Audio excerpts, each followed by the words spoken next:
Il faut que d'abord, nous fassions l'effort de nous connaître nous-mêmes. Il y a un travail que personne ne fera à notre place. C'est nous apprendre notre histoire. C'est nous écrire notre histoire. Tous ceux qui nous écrivent notre histoire, ils l'écrivent en fonction de leurs propres intérêts. Pour faire valoir leurs propres intérêts et pour nous soumettre à eux. Et pour créer entre eux et nous des rapports de sympathie qui, en fin de compte, masquent ce qu'ils ont fait pour ne mettre en avant que l'aspect le plus positif. Nous avons besoin de gens qui prennent en main notre destin. Et pour le prendre en main, il faut nécessairement que nous disposions des outils nécessaires à cette fin. Donc il faut que nous organisions des recherches systématiques pour toutes les personnes emblématiques, toutes les figures importantes, dont le comportement, dont les gestes, dont les actes ont été déterminants dans le progrès économique, social et culturel de notre pays. Et que nous les fassions connaître, aimer, discuter, découvrir. Nous les documentions dans des conditions telles que chacun de nos enfants, dès l'école maternelle, commence à savoir qui est Thierno Souleymane Baal, savoir qu'il a existé un Thierno Souleymane Baal, savoir que le Fouta a été une terre pionnière, un prélude qui a ouvert la voie, un précurseur qui a ouvert la voie, n'est-ce pas? Savoir que d'autres expériences ont été tentées ici ou là.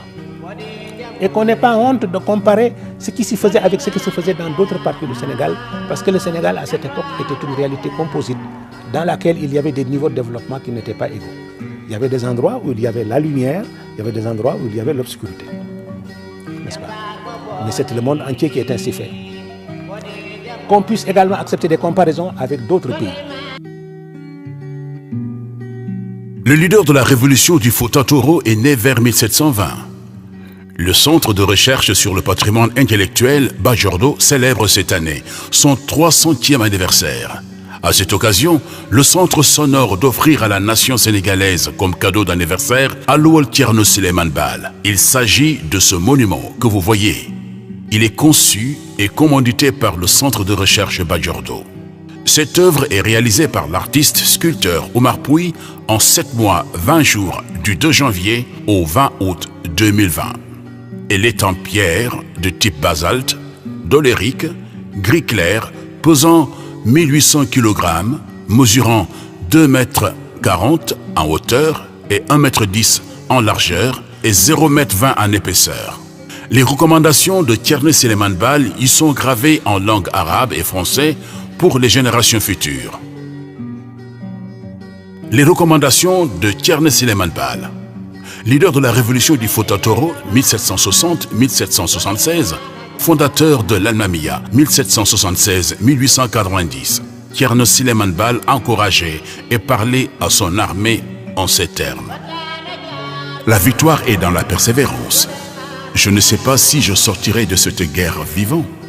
Toutefois, je vous recommande, si je ne suis plus de ce monde, de rechercher un Almami, chef désintéressé, qui ne mobilise les biens de ce monde pour sa personne ou sa postérité.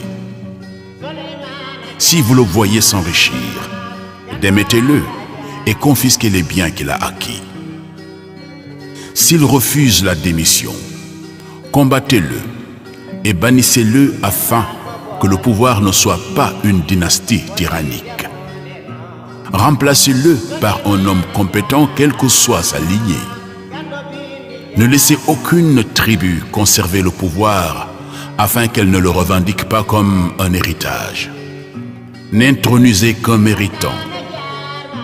Ne tuez ni enfant ni vieillard. Ne dénudez aucune femme. Cela est pire que de la tuer.